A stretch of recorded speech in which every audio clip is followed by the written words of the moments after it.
దీనికల్లా కారణం ఏంటంటే దేవుడి మీద భక్తి లేని ఆ సహచర ఎమ్మెల్యేలందరూ తిరుపతి తిరుమల దేవస్థాన ప్రసాదాలపై మా ముఖ్యమంత్రి గారు ఈ గత 2 రోజులుగా మీడియాలో వస్తూ ఉందో ఇది అక్షరాల సత్యం. ఎందుకంటే ఏ ఒక్క భక్తుడు కూడా ఇది మాకు ధర ఎక్కువగా ఉంది లడ్లు అని ఎక్కడ కంప్లైంట్ లేదు.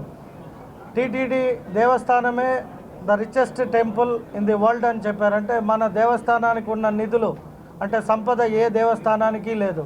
కాబట్టి నిధుల కొరత కూడా లేదు. ఎవరిని తక్కువ కావాలి మాకు తక్కువ ధరలకే నూనె తెప్పియండి నెయ్యి తెప్పియండి అని అడిగిన దాఖలాలు కూడా లేదు. కాబట్టి మంచి క్వాలిటీగా లడ్లు ఏవైతే ఇస్తూ ఉన్నారో గత ప్రభుత్వంలో 2014 నుండి 19 దాకా మంచిగా ఉండింది. ఎప్పుడైతే వైఎస్ఆర్ ప్రభుత్వం అధికారంలోకి వచ్చిందో రివర్స్ టెండరింగ్ అని ప్రతి దీంట్లో అది పోలవరం కావచ్చు, తిరుమల తిరుపతి దేవస్థానం కావచ్చు, లేదా ఏ ఒక్క ఇరిగేషన్ ప్రాజెక్ట్ అయినా కావచ్చు, లేదా ప్రభుత్వంలో ఏ ఒక్క టెండర్ అయినా కావచ్చు, మేము రివర్స్ టెండరింగ్ ఆంధ్ర రాష్ట్ర ప్రజల్ని కాపాడడానికే ఉండాము అంటూ గత ముఖ్యమంత్రి మీ అందరికీ తెలుసు జైలుకు పోయి వచ్చిన వ్యక్తి. అంటే ఏం చేస్తే జైలుకు పోయాడు? ఆర్థిక నేరగాడు. ఆర్థికంగా నేరగాడు వచ్చి తిరుపతి తిరుమల దేవస్థానంలో ఏ భక్తుడైనా అడిగాడా మాకు తిరుమల లడ్డు కాస్ట్గా ఉంది ఇంకొకటి అని?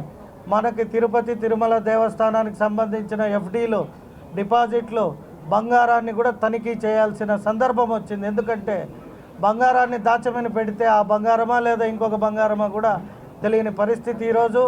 కాబట్టి మా ముఖ్యమంత్రి ఏదైతే సమగ్ర నివేదిక అడిగుండారో ఈరోజు ఈవో గారు ఆల్రెడీ మీటింగ్ నిర్వహిస్తున్నారు.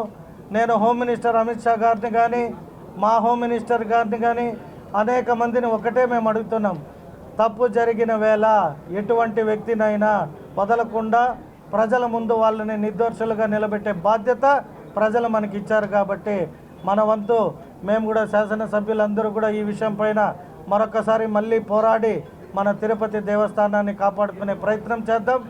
ఇందులో భాగంగా మీడియా మిత్రులను కానీ పేపర్ కానీ అనేక మందిని కోరుకునేది ఒక్కటే, మీ అందరి సహకారం కూడా ఉండాలి. ఎందుకంటే ఇది ఒక దేవస్థానం కోసం పోరాడుతూ ఉన్నాం, ఒక తిరుమలనే కాదు.